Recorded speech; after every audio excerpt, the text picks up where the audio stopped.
We are taking back full control of our waters and the resource. It's as simple as that. Fishing shouldn't even be in any deals. So, yeah, but that may be true, but people say, well, fishing is a small amount of money in the economy, and the deal will help bigger bits of the economy, like banking.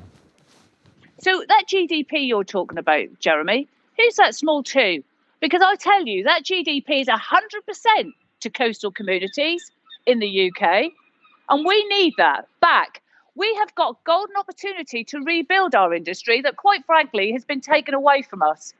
We need to create jobs now and for future generations. And you cannot do that if you allow the EU to still control some of our fishing industry. So we have to take back control. There is no other way forward for us.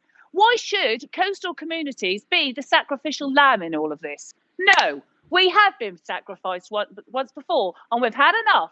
We want to take it back and be happy. Look at that wonderful ocean out there. That ocean belongs to each and every one of us. Fishing is the most sustainable natural resource that we have. Should we have 100%? I would suggest that no, we shouldn't. And I think that there's a way to compromise because of the other things that we want. But if you've got something which is worth about 600 or so million pounds a year, in terms of what it could mean to our economy, I think the point is well made that it's something that was taken away. I think it was badly negotiated in the past.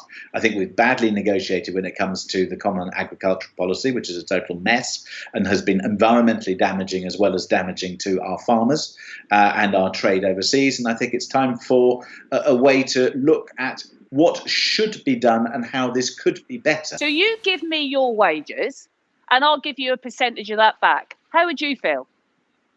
You already do, because you take my tax. Well, that's different. Well, we're double taxed then. No, James, it's not different. James, we have to have 100% back to the UK. No, you don't. Why? Because for the very simple reason, really simple to understand. If you understand international trade, and by the way, I'm very much in favour of leaving the EU and renegotiating our position, by the way. What I'm not interested in is people who seem to think that we need to have 100% of everything. That's not how a negotiation works. If you have a negotiation that works and people understand how to get the best possible deal, what I want the best possible deal for the United Kingdom, which is an element of compromise. So that does mean banking and finance and trade and movement of people and holidays and tax revenue distribution and yes, fishing, and making sure that people who in the UK have a proper access to those markets and that we bring a substantial part back. If that gets us access to other markets, then I think it's worth it. If you look at it in just on its own and say we must have 100%, then you're in cloud cuckoo land, and that's probably why you're not in power. How are we supposed to feed our standard of living? Where did everyone flock to this year when you had to have your staycays? You came to coastal communities. How are we supposed to fund having pretty flower beds, good roads, wonderful blue flag beaches for you all? No, 100%, nothing less. That will be the biggest betrayal. No, it's not a lot of rubbish. It might be. Where do you live, James? Where do you live? A nice coastal town most of the time. I spend a lot of time in Frinton-on-Sea. That's in Essex, and that's a coastal town. So you've got 2 homes. Yeah, so you've got 2 homes, have you? You clearly don't understand the economics. So no. I do understand economics.